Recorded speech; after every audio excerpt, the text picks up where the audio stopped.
In the small town of Estes Park, located on the edge of the Rocky Mountain National Park in Colorado, USA, autumn was already beginning to paint the leaves in vibrant shades of red and gold. The park was famous for its majestic mountains, dense forests, and diverse wildlife, from deer and bears to small rodents and birds. One warm September evening, when the sun was slowly setting behind the snowy peaks, painting the sky in pink and orange tones, a young and skinny fox cub wandered along the edge of the forest in search of food. Instinct led him along a narrow path, strewn with fallen leaves and pine needles, until he came across an abandoned house on the outskirts of town. The house had been empty for many years, an old wooden cottage with a slanted roof, broken windows, and an overgrown yard where blackberry bushes and wild grasses hid traces of a former life. The faint smell of old food still hung around inside the dilapidated building, beckoning the hungry fox cub. He carefully made his way inside through a broken window, stepping with soft paws on the creaky wooden floor. Inside, everything was covered with a thick layer of dust and cobwebs, peeling wallpaper on the walls, broken furniture, scattered shards of glass, and yellowed newspapers. The fox sniffed every corner, but found no fresh food, only dried crumbs, mold, and the smell of rot. Disappointed, he went out into the backyard, where the grass was even taller, and in the center there was an old concrete pit. It had once been a swimming pool, built by the previous owners for summer picnics and relaxation, but now it stood abandoned, filled with rainwater, leaves, and garbage. The fox cub, thinking that mice, beetles, or food scraps could be hiding under the water or in the corners, leaned over the edge to look inside. But the concrete edge was slippery with moss, moisture, and fallen leaves, and in an instant his paws slipped. With a frightened squeal, the fox cub fell down into the cold water. The hole turned out to be deep, about 10 feet, with steep walls covered in cracks and slime. The water instantly soaked his red fur, making his body heavy and clumsy.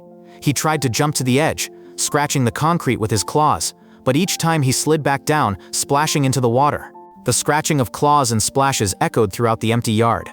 But there was silence all around, only the rustling of the wind in the pines and the distant roar of a mountain stream. The first day was spent in desperate attempts to get out. The fox was hungry, and the cold water penetrated to the bones, making him shiver incessantly. His strength was fading with each passing hour. He circled in the shallows, trying to find support, but the walls were too smooth. He made weak squeaking sounds, hoping that someone would hear and help, but the abandoned house was far from the busy paths of the town, and only the wind answered him with the rustling of leaves. The temperature dropped sharply at night. In the mountains of Colorado, autumn nights could be frosty, and the fox cub curled up in the corner of the pool, trying to keep at least a little warmth. His wet fur did not warm him, and the water around him seemed like an icy prison, from which his body went numb. On the second day, the fox's paws were shaking from fatigue and cold. Every movement was a huge effort. He tried again and again to climb the slippery wall, but his claws slipped, leaving only scratches on the concrete. Water penetrated deep under his skin, causing uncontrollable trembling, and hunger gnawed from within. His eyes began to dim. His eyelids grew heavy. It seemed that he was about to surrender to fate and just fall asleep forever. Images of the forest, his mother and siblings flashed through his thoughts, but he had almost no strength left to scream. He whined quietly, lying in the shallows, and the world around him narrowed to a gray concrete wall and the endless splash of water. Suddenly, light footsteps were heard over the edge of the pool. Sarah Johnson, a 25-year-old elementary school teacher from the town, was jogging along her usual path around the abandoned house. It was a sparsely populated path, a narrow path through the woods leading to a park, but Sarah loved it for the quiet, the fresh mountain air, and the chance to think about her students or just enjoy nature. On this autumn morning, she was wearing her favorite windbreaker and sneakers, and the light breeze blew pleasantly on her face. As Sarah passed by, she heard a faint sound, like a puppy's plaintive squeak or a kitten's meow. She stopped, listening, her heart beating faster with curiosity and concern. "What is that?" she thought. "Maybe an animal in trouble?" Coming closer, she leaned over the concrete pit and gasped. Below, in the cold water, sat a wet fox cub, his eyes looking up, pleading for help. Her fur was matted with water and dirt, her body was shaking, and her eyes were full of despair and hope.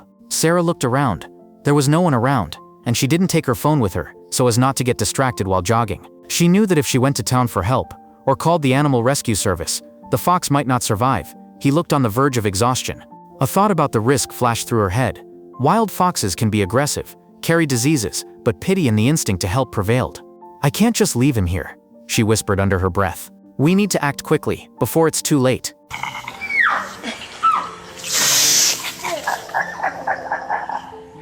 Sarah knelt down at the edge of the pool, trying not to slip on the wet concrete and leaves. She took a deep breath, calming her nerves, and reached down. "Come here, little one," she called softly. "Don't be afraid, I'll help you out." The fox, as if understanding her good intentions, slowly swam closer, without growling or pulling away.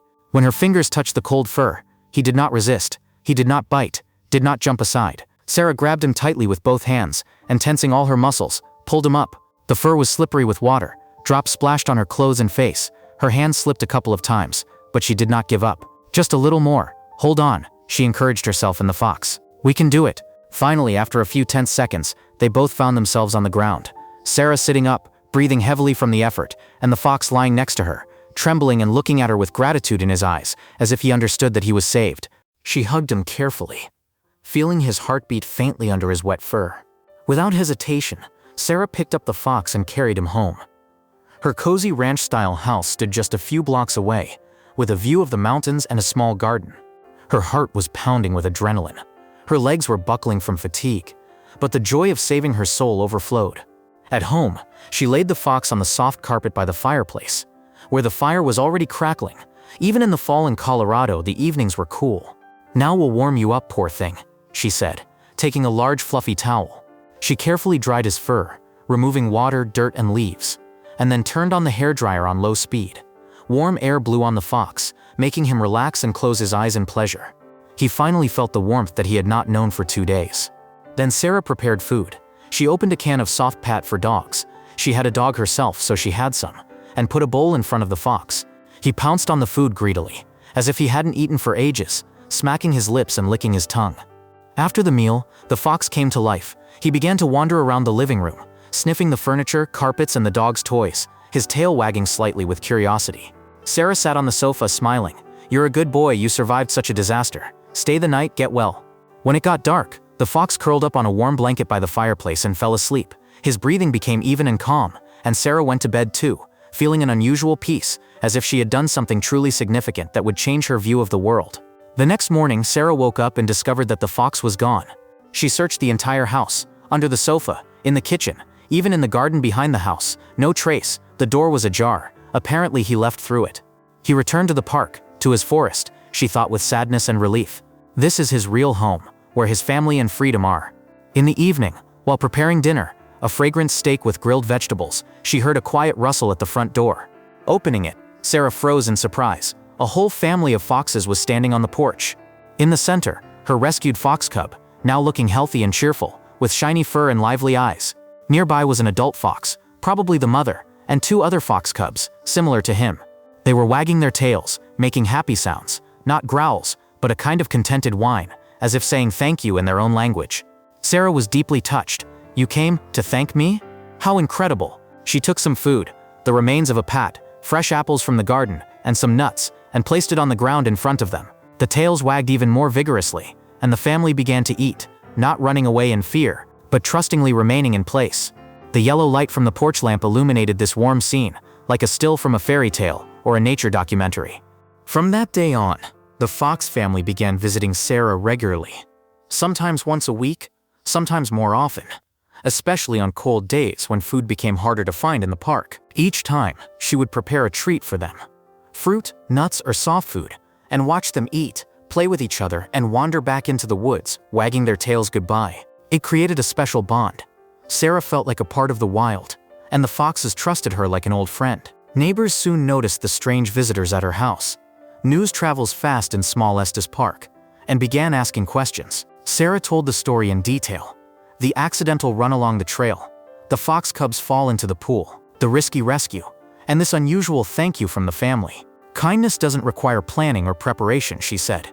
"You just decide in a moment, and you can save a life, change the world around you."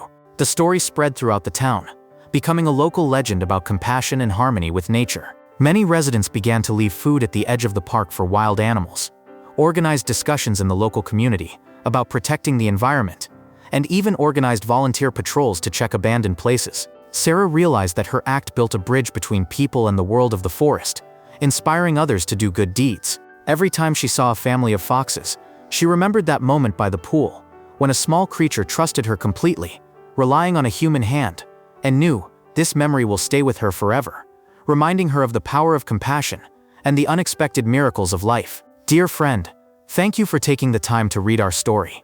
If you liked it, don't forget to like and subscribe to the channel so you don't miss the next episodes.